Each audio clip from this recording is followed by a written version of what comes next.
क्या आपने कभी सोचा है मृत्यु के बाद आत्मा कहां जाती है? क्या सच में यमराज आते हैं? क्या आत्मा अपने परिवार को देख सकती है? और गरुड़ पुराण में मृत्यु के बाद की दुनिया के बारे में क्या बताया गया है?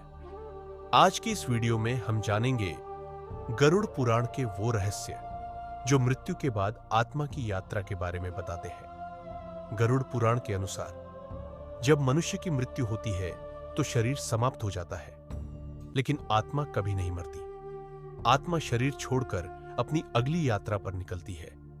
कहा जाता है कि शुरुआत के कुछ समय तक आत्मा अपने घर और परिवार के आसपास ही रहती है। वह अपने प्रियजनों को देख सकती है, लेकिन उनसे बात नहीं कर पाती। गरुड़ पुराण में बताया गया है कि कर्मों के अनुसार आत्मा की यात्रा तय होती है। अच्छे कर्म करने वालों के लिए रास्ता शांत माना गया है, जबकि बुरे कर्म करने वालों को कठिनाइयों का सामना करना पड़ता है। इसीलिए धर्म में अच्छे कर्म और सत्य के मार्ग पर चलने को सबसे महत्वपूर्ण बताया गया है। हिंदू धर्म में मृत्यु के बाद 13 दिन के संस्कार किए जाते हैं।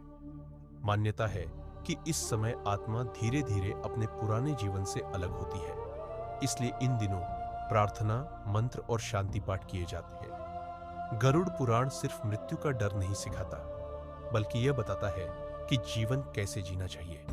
किसी का दिल न दुखाना, माता पिता का सम्मान करना, जरूरतमंदों की मदद करना, भगवान का स्मरण करना, यही कर्म आत्मा की यात्रा को शांत बनाते हैं। एक दिन हर इंसान को यह संसार छोड़ना है, लेकिन इंसान का धन, रूप और शक्ति नहीं, उसके कर्म उसके साथ जाते हैं। इसलिए जीवन में प्रेम, दया और भक्ति सबसे जरूरी मानी गई है। मृत्यु अंत नहीं है, बल्कि आत्मा की एक नई यात्रा की शुरुआत है। अगर जीवन अच्छे कर्मों और भगवान के विश्वास के साथ जिया जाए तो आत्मा का मार्ग भी शांत माना जाता है।